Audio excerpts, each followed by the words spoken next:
Hello, my friends. Welcome back. I am really happy to share this time and this space with you today. Before we begin, I want to ask you something. Think about a dream you had once. Maybe when you were very young. Maybe just last week. A dream so clear, so alive inside you, that you could almost taste it. Now think about this. What if that dream already existed, but someone else owned it? What would you do? Would you walk away? Or would you find a way to buy it back? Today, we tell the story of a man who did exactly that. A man who grew up with nothing, who saw a dream in a small coffee shop in Seattle, and who refused, absolutely refused, to let that dream belong to someone else. His name is Howard Schultz, and this is the story of how he bought his dream. This channel is your space to learn English through calm, beautiful stories. Stories about history, business, philosophy, and the human journey. Stories that help you grow in language and in life. If these stories feel like home to you, press subscribe. It means the world to me. And before we begin, tell me in the comments, have you ever had a dream that felt too big? I want to hear yours. Now, let us travel to Brooklyn, New York. 1960s. The apartment building was cold in winter. The walls were thin. The hallways smelled of damp concrete and old cooking oil. Howard Schultz grew up here, in a public housing project in Brooklyn, New York. His father drove a truck for a living. His mother stayed home to raise 3 children. There was never too much money, but there was always something, a quiet kind of hope that lived inside the house. Then one morning, Howard was just 7 years old. His father came home early. He had slipped on ice while making a delivery. His ankle was broken. In many homes, a broken ankle means a few weeks of rest. But in the Schultz home, it meant something much worse. Howard's father had no health insurance. He had no sick pay. When he stopped working, the money stopped too. Howard watched his father sit in that small apartment, unable to work, unable to provide, and full of shame. That image of his father on the couch, staring at the ceiling, powerless. That image never left him. It planted something deep inside young Howard. A quiet, burning belief. No one who works hard should ever feel that helpless. He carried that belief like a stone in his pocket. Everywhere he went. Through school. Through college. Through his early career. And then, in 1982, he carried it all the way to Seattle, Washington. A rainy, beautiful city on the edge of the Pacific Northwest. Howard Schultz was 29 years old. He had just taken a job as director of marketing for a small company that sold something very specific. High-quality coffee beans. The company's name was Starbucks.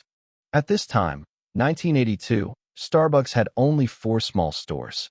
It did not sell coffee drinks. It sold bags of roasted coffee beans for people to brew at home. Howard loved the company immediately. He believed, deeply, that coffee could be more than a morning habit. More than a dark liquid in a paper cup. It could be an experience. But he didn't know yet exactly what that experience looked like. Then, in 1983, Starbucks sent Howard to a trade show in Milan, Italy. And Howard Schultz walked into his first Italian espresso bar.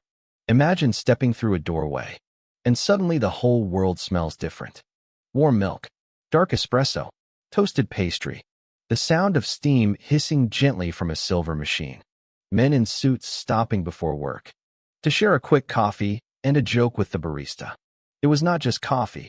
It was community. It was ritual. It was a place where people slowed down, even for just 5 minutes, and connected. Howard stood in that small Milan coffee bar and felt something shift inside him. This is what Starbucks could become. He walked through the streets of Milan that day, like a man who had just been struck by lightning. Notebooks full, mind racing. He returned to Seattle and immediately told the founders his vision. We could serve espresso drinks, he said. We could create a third place. Not home, not work, but somewhere in between. A place where people gather. A place where they belong. The founders of Starbucks listened carefully. And then, they said no. Just that simple word. They believed Starbucks was a coffee bean company, not a cafe, not a restaurant. They did not want to change. Howard argued. He pleaded. He wrote detailed plans and came back again and again. Still no? Now think about this moment. You have a vision so clear you can see it. You believe in it completely. But the people around you, the people in power, they say it will never work. What do? Some people walk away from the dream. They tell themselves, maybe I was wrong. Howard Schultz did something different. In 1985, he left Starbucks. He raised money from investors, most of whom also said no at first. He knocked on 242 doors. 217 people said no. He kept knocking. And finally, with enough money, he opened his own coffee company. He called it Il Giornale, Italian for the daily. The concept: espresso drinks, a warm, welcoming space, a place to belong. It worked. Customers loved it. Lines formed outside the small Seattle cafe every morning. Howard opened more locations. The dream was becoming real, but it was still not Starbucks. And then, in 1987, Howard received a phone call. The founders of Starbucks wanted to sell. They were moving on, and they were offering Starbucks, all 6 stores, the roasting plant, the brand name, for $3.8 million. Howard Schultz had almost no personal savings. He had poured everything into Il Giornale. But he looked at that number, $3.8 million, and he saw something else entirely. He saw his father on the couch in Brooklyn. He saw the espresso bar in Milan. He heard every no he had ever received. And he thought, this dream has waited long enough. He raised the money. He called every investor he knew. He borrowed what he could.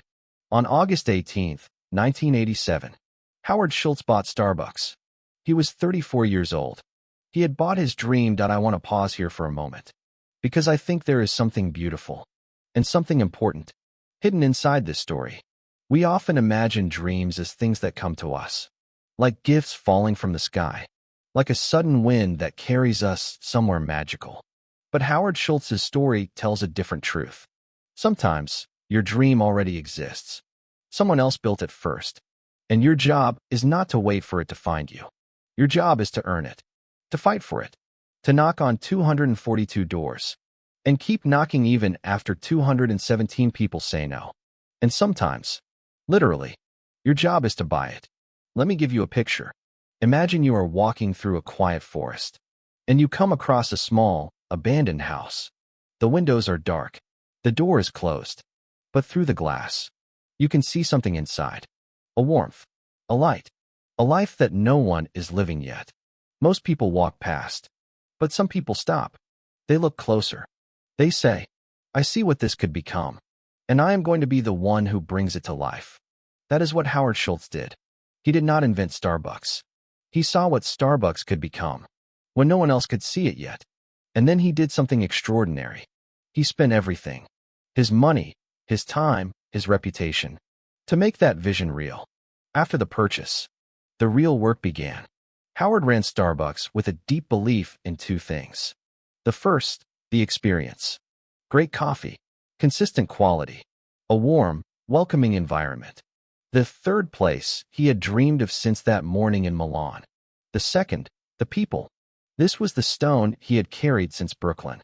His father's broken ankle, his father's shame. Howard made a decision that shocked the business world. He gave health insurance to all Starbucks employees, including part-time workers, in 1988, when almost no major retailer did that. He called his employees partners, not workers, not staff, partners. And the dream grew. From 6 stores in 1987, Starbucks grew, and grew, and grew. 100 stores, 1,000, 10,000. Today, Starbucks has more than 35,000 locations in over 80 countries around the world. Every 9 hours, on average, a new Starbucks store opens somewhere on this earth, and somewhere in all of those stores. In Seattle, in Tokyo, in Paris, in Ho Chi Minh City, someone is sitting with a warm cup of coffee in their hands. Not just drinking, belonging. In a third place, not home, not work. Exactly as Howard Schultz imagined. In a small cafe in Milan. 40 years ago, you did not just listen to a business story today. You listened to a story about seeing.